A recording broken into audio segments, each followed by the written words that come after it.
Hello, this is Kat's Diamond Painting. Welcome to my channel, or welcome back if you've joined me here before. I'm here today with another update on my comparison project, and I'll just kind of recap quickly because it's been a while. I've had a very low diamond painting couple of months. Does that make sense? I mean that I haven't been doing that much diamond painting, and I'm kind of really back into it now, but I didn't do much for a while, so I don't think I've done an update on this since probably about April. Anyway, so the story so far is that I purchased this kit that you see here, which is the original version of the Apprentice. I'm just looking for the details. The Apprentice by Kat Fedora, and this is a Jaded Gemshop kit. It was my first ever purchase from Jaded Gemshop. Gemshop. It is a 60 by 60 centimetre square drill diamond painting, and this was their original hybrid rendered version. So for a while, Jaded Gemshop were just doing these hybrid renders, that's their term for it, and what they essentially meant by that, as I understand it, is that they would have a computer render and then they would go over it by hand and touch it up and make some corrections, clean up some areas, but by and large it would still mostly be a computer rendered painting. Then they started doing what they call pixel charted pieces, which a lot of people refer to as hand rendering. And I loved this piece so much, and I was a little concerned when I unboxed this original version and saw that it was chock full of confetti and a little bit on the blurry side, that I actually purchased the pixel charted version of it as well. And then when it came, I thought it'd be really fun to actually complete both, because they are completely identical other than the rendering, you know, same shop, same artwork, same size canvas, same type of drills. Obviously there are other things that vary, like the number of colours. There are a lot more colours in the pixel charted version than there are in this hybrid rendered version that you see here. So yeah, I could make a really true comparison, and that's what I've been doing. And this is, I think, update 2, because I've done 2 rows. So I did the first row and did an update video, and if you want to see my thoughts, go check that one out. Obviously some of my thoughts are going to repeat each time, but I will try and keep this as varied as possible and focus more on the newer section. So I have worked on this row here this time. So that all said, I am a little bit at a loss for words at how different these two pieces are. I'm just going to show you the hybrid render version piece first, and talk through my thoughts on this before I reveal the pixel charted version. But I will say they are so different, and I did not anticipate the difference being this stark, and it's giving me some feelings. I set out doing this project, this comparison project, and I really wanted to remain as neutral as possible, because A, there's going to be pros and cons of every version for all of us anyway, and B, not all our tastes are the same. So even if I have a strong preference, which I do, for quite crisp hand rendered looks in paintings in general, other people really like the softer, more, what's the word I'm looking for? Well, I guess softer does it, doesn't it? Like I already said, the softer look of a computer render, and they might really enjoy working on confetti and all of that kind of thing. And the original artwork, I think you could argue it goes either way. I'll put a picture on the screen now so you can see what I mean. It has muted soft colours, which you could easily argue, you know, they kind of blend into one another in a way that makes this kind of style of rendering quite effective. On the other hand, there's a lot of outlining, there are a lot of changes of colour, and that kind of stuff kind of lends itself quite well to hand rendering. So yeah, like it could go either way, right? I do suspect that some of my, spoiler alert, grievances, I guess I will say a word as strong as that, with this version are that I think this could have been done better. I'm just going to say that. I don't want to be overly negative, and I want to be very clear that this is all just my opinion, and other people might feel very differently. But I am finding this top one, whilst very fun to work on, a little disappointing. And I'm going to just put a caveat on, because I keep looking at my viewfinder and seeing what you're seeing. Please bear in mind that the view that you see through the viewfinder, it tends to make it look a lot better. It looks a lot better is what I'm trying to say. Get your words out, Kat.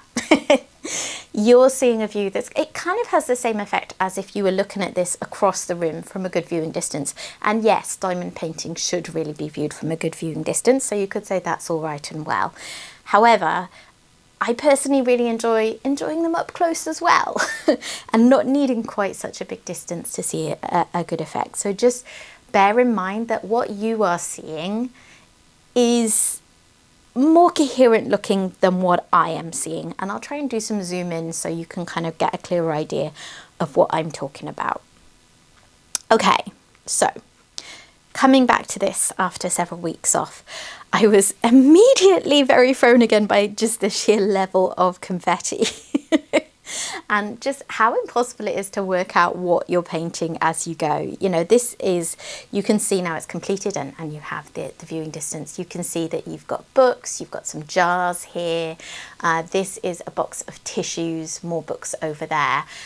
But when you're working on it up close, it's quite hard to tell what you're working on. I did not realise until I worked on the pixel charted version that this is the cat's tail. It was kind of random pixels. Let me bring this a little closer to you so you can see a bit more what it looks like up close. Do you kind of see what I mean? And this is what a computer render does. I suppose I had thought that maybe a little more of this noise would be smoothed out by the hybrid rendering process than maybe has been. So yeah, it's a little messy up close. There are different colour drills all over the place in a way that I didn't anticipate when looking at the artwork. I will say I'm like simultaneously quite frustrated by the muddy effect of the rendering, and also I really enjoyed working on it. I don't know what it is with me. I don't like working on high confetti pieces all the time. I would find that a bit draining and slow, but now and again I really, really enjoy it, like when I'm in the mood. And I guess I was when I worked on this, because I did really, really enjoy working on the road just as a pure, you know, the experience of diamond painting kind of effect. When I'm being a little more critical, I'm talking about how I feel the finish is. But yeah, it was really nice to work on. The drills are beautiful. They fit together beautifully, better than the other version if I'm honest, but I'll get onto that later. Yeah, and I just found it really satisfying. I broke it into small chunks because I tend to find with high confetti pieces that makes it more manageable. And I enjoyed it, you know, it scratched an itch. I've actually, since I finished working on these two, I've gone back to do a row of Outside the Sweet Shop, my most confetti piece ever, because I was like, yeah, I really enjoyed that. I'm going back for some more confetti me. Other things which I think I have mentioned in the previous update, as I say, there's gonna be some repetition, but it is still relevant. The AB placement in this one. So this one, in terms of special drills, has 3 ABs. So it's got 52 colours and 3 of them are ABs. On the other version, there are, let me just pull this back so I can tell you the right details, 70 colours and 6 of them are glimmer drills, so a sort of fairy dust effect. The AB placement in this one feels random. So this is one of the biggest differences I think that you notice when you really drill into the difference between hand rendering and computer rendering. In this version, they just act as those DMC codes. So I'm just going to double check. I've got AB318, yeah, AB414, yeah, and AB959. Yes, just as I thought. So there are no other drills of those DMC shades in the piece. They are very much just used wherever that DMC shade is called for. And that is very different to what I'm used to when I tend to work more on pieces from places where those are placed very intentionally through hand rendering. And it just, yeah, it just felt a little bit random, you know. You would just have the odd couple of drills of an AB and they weren't serving a purpose to tell you what was in a particular place or anything like that, you know, to draw your attention to a certain area. I think every section I worked on probably used all 3 of the ABs, but it might have just been for a few different drills, if you catch my drift. So they're in there, They do add a little bit of extra glitz and glamour and highlighting, but it's not intentional in the same way as I'm maybe used to. I said before I didn't recognise until I started the other version that bit over there was the cat's tail and foot. I also did not identify these stars, which you can see in your viewing distance that you're looking at here, but it is pretty unclear, I would say. They're not very well defined. And I showed my husband this after I'd worked on it and said, what do you think? And to be honest, he wasn't impressed. He does not diamond paint. He doesn't pay close attention to what I do. You know, he supports me in my hobby, but it's not a particular interest for him. But normally I show him pieces and he'll say, oh, wow, yeah, that's really effective. That looks really great. I showed him this and he was a bit like, okay. It just, sorry, my, I had an alarm go off there if you caught the start of my Alexa beeping. Yeah, he wasn't that impressed. So those are kind of my thoughts on this one, very much the same as the last time. Quality of the canvas, quality of the drills, all of that kind of thing, wonderful. Enjoyed the diamond painting process very much. I am disappointed with the result. And I say this knowing other people will disagree with me, and that is fine. Just for me and for the finish I'm hoping for, this is a little disappointing. Now, let me show you the pixel charted version so you can see a true comparison. And then I'm going to go through my thoughts on it, but I want you to be able to see while I'm talking through just how different these look. Okay. So, they're pretty different, guys, aren't they? I mean, of course you can see it's the same artwork, but they are so different. You've got a very muddy, soft, gentle rendering of objects in this, the way they blend into one or the other. On this one, they are very, very starkly, clearly defined. And you could easily argue that these are too starkly defined compared to the original. For instance, black has been used to outline the objects, and you could argue that maybe a dark brown or grey or blue or something like that might have been a little softer. But you get a lot more definition in this one. You get little bits of sort of mimicked writing on the edges of the books, and those are visible in the original artwork. You don't get that at all on here, which surprised me because I thought that a computer rendering would have tried to pick those out. So I wonder if that's an example of those being edited out because maybe Jaded Gemshop thought that they didn't look good.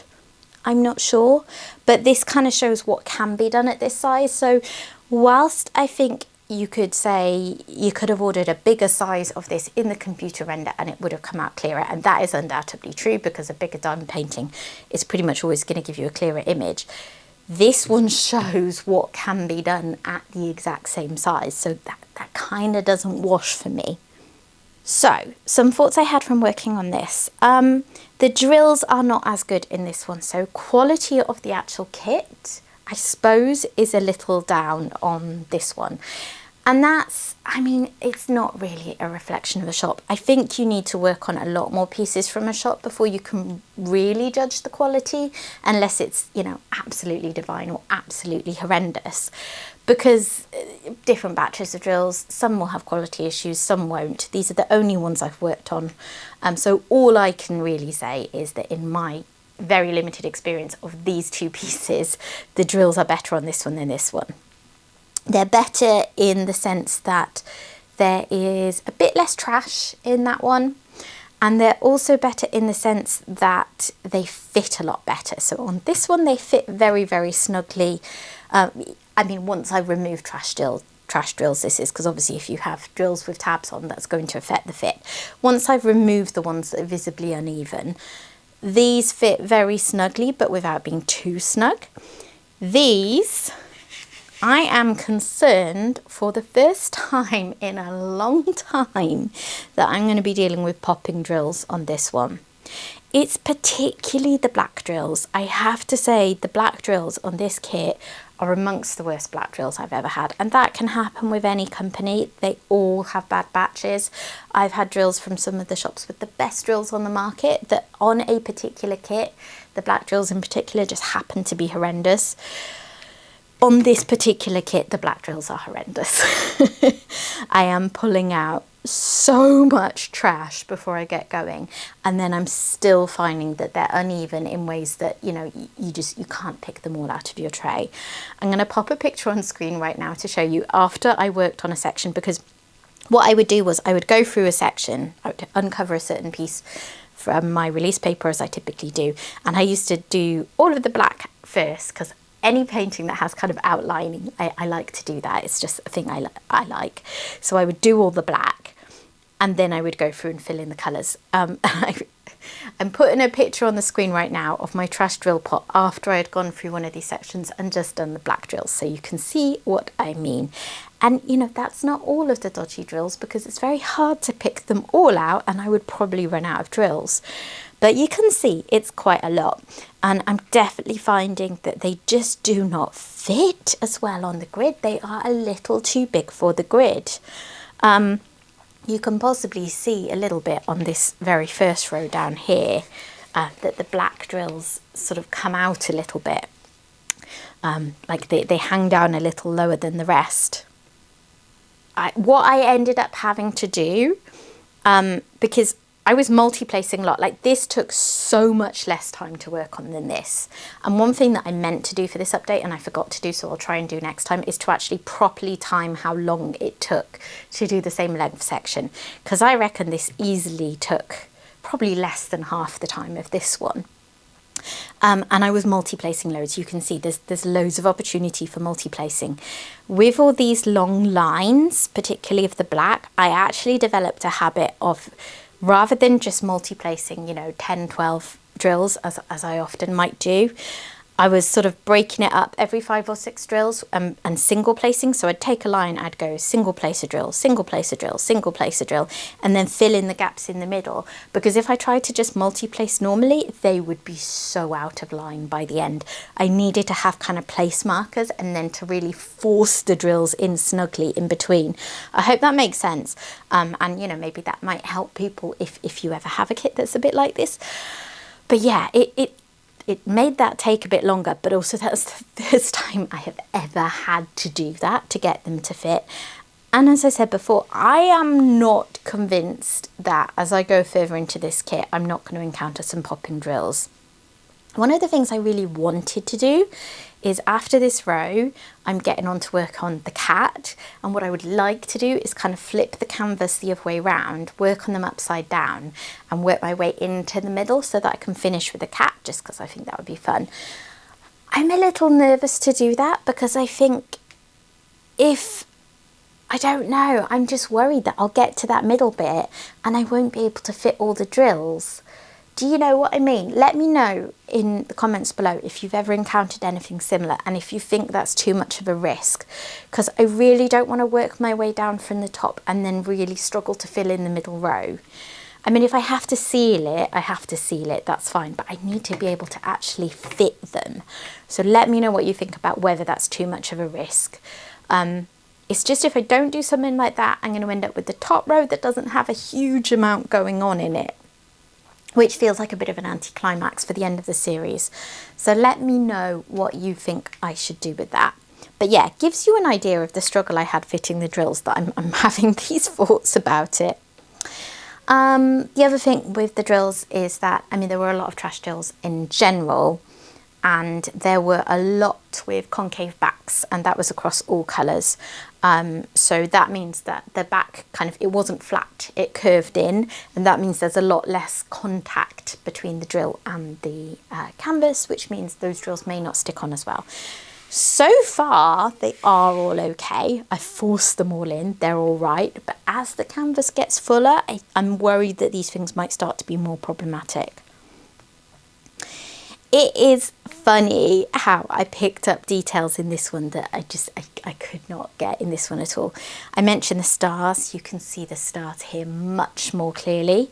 All the bottles and jars, they're a lot easier to tell in this one. You can see distinctions in that one, don't get me wrong, but you can see them properly in this one. And of course the tail of the cat hanging down is a bit more clear. Other things I've noticed are that the colours are quite varied. I'm just going to pop up another picture of, well, I'm going to pop up the picture of the artwork for you again so you can see for reference, and then compare this book on the end. So it looks very different across the two versions.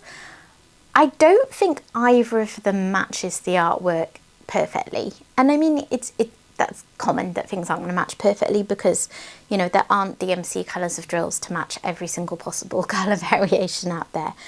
This one I would say is a little too green. That one I would say is a little too muted and more brown. I think the correct colour, the true colour from the artwork, is probably somewhere in the middle of the two. And I think that is the most striking example because those are just completely different colours. But you could say the same thing going through it, that in this colour, in the pixel charted version, the colours are really, really vibrant and bright, but probably a bit more so than the original artwork that has a slightly more muted colour palette. Whereas with this one, they are more muted, probably a little bit more so than the original artwork. This feels a bit washed out compared to the original. So yeah, the perfect colour pattern, colourway, which maybe doesn't exist in diamond drills, I don't know, but it's probably somewhere in the middle of the two. So those are my thoughts. What do you think? I know people last time were quite divided. I think when I kicked off the project and showed people what I was going to do, people were pretty divided on whether they preferred hand-rendered or computer-rendered kits in general. Then when I did the first row, I think a lot of people were quite surprised, along with me, quite how different it was. And people who maybe were more swayed towards computer-type renderings, softer renderings in general, were finding that they liked this one more than they would have expected to. I don't think that worked so much the other way round, which tells you a fair bit. Any changes on that? It's going to surprise me if there are, to be honest, because I think my feelings from the first row are sort of just cemented further by this. You know, I'd love to be surprised. I would love to be picking out details and thinking, yeah, this version gets it much better. I haven't really identified anything where I think that's the case. Possibly this section. This does look quite good, certainly through the viewfinder. Again, not so much in person. In person, there are a lot of random drills in there. But through the viewfinder, that looks pretty close to the original. You are missing the markings, and on this one you have the markings, but they're too prominent compared to the artwork. So yeah, neither of these is getting it perfect every time. I don't see any parts of this though that I think, yeah, absolutely, this version has knocked it out the park. This version is not getting it right. What do you reckon? Do you agree with me on that? Because I feel like there's going to be quite a consensus again, but I'm very curious to see if not. Oh, the other thing about this that I should mention is, while I was saying the AB placement was random on this one, one thing I very much enjoy on this is that the glimmer drills, the special drills in this one, are intentional, because that is what I like with special drills. I'm someone who, with my special drills, I like intentional placement. I like them to be used judiciously so that they're not just all over the place. They're serving a purpose. I love the way that they highlight certain things, but I don't like them being overused. So I like it when companies hand render them really well. And that, I think, has been done here. You know, you've got the stars in the curtain. You've got some folds of the curtain have got some special drills. You've got these jars, like particularly this one, which highlights it. Actually, I'm not sure what that is. I said a jar, but I'm not sure that's a jar so much. That one is. That's got a little bit of outlining. There are some random speckles here, but I think, again, that is true to the artwork, that there are little speckles of brightness around. And the tissues here have got a few in as well, as do the ones up there, by the way. The tissues in that box also have those. So yeah, let me know your thoughts. And in particular, I do want to know what you think, so I can take your advice on whether I should switch this around now. So either, let me show you on this one just because it's a lot easier to actually see what I'm talking about. Either I'm going to carry on working up as I normally would do, which means the next row will encompass the cat, or I flip this and do this top, maybe a bit less exciting row, work my way down. There's something interesting going on in each row, to be fair. But then do I run the risk of drills not fitting properly? I'm pretty careful with my placement, but I also do like to multi-place, and I'm not sure. I'm a little nervous about it. What do you think I should do? But yeah, very, very, very interested to hear all of your feedback on this one. And yeah, just to hear all your preferences, really. Like I said, I think the people who always prefer hand rendering are probably going to be preferring this one. I don't think this one is going to be selling anyone to a different way of rendering. But the people who really enjoy that softer style of rendering, what do you think of this? Bearing in mind what I said about the effect of the viewfinder and what it looks like up close. Does the up close view actually put you off? Or are you all about just, no, it's all about the viewing distance. If it looks good from the viewing distance, as it does look much better, then I'm happy. I'm very curious to know. So that is it from me today. I think it's probably going to be a little while again until I do another update. Hopefully not as long as it was this time, but I do have other plans to work on certain projects for Christmas. Like I want to get out a Christmas kit that I'm halfway through to work on for Christmas in July and that kind of thing. So I would anticipate it being a few weeks before I can get back to it again. Yeah, so I'm looking forward to hearing where you think I should go next. Or if there are, I mean, it's tricky for me to pick out sections other than rows just because I'm working on an easel. So rows is best rather than, you know, picking out a big square or something. But I could try that if that's what you thought I should do. So let me know how you think I should break them up from this point on. Thank you for watching, guys. Let me pull these back so you can get one nice final view of the two of them. Oh, there you are, lined up nicely. I hope you have enjoyed this. I'm certainly enjoying putting it together, and I am very much enjoying working on them. Like I said, this one is fun to work on. This one, if anything, is more frustrating to work on, but quicker. If you have enjoyed the video, please consider dropping a like on it. And if you're not yet subscribed to the channel, I would love to have you stick around, so please consider doing that too. And I will hopefully see you again soon. Bye bye.